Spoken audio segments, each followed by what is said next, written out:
একটি পাত্রে 500 ml দুধ নিয়েছি, তাতে 2টো এলাচ এবং 2খানা দারচিনি দিয়ে দিয়েছি। 100 গ্রাম গোবিন্দভোগ চাল ধুয়ে দিয়েছি।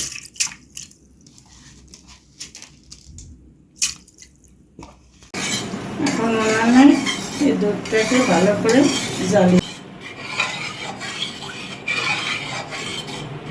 এতে 1 পিস তেজপাতা দিয়ে দিয়েছি। এটা দুধে সিদ্ধ হয়ে এসেছে। এখন 25 গ্রাম ভেজানো কিশমিশ এটার মধ্যে দিয়ে দেবো।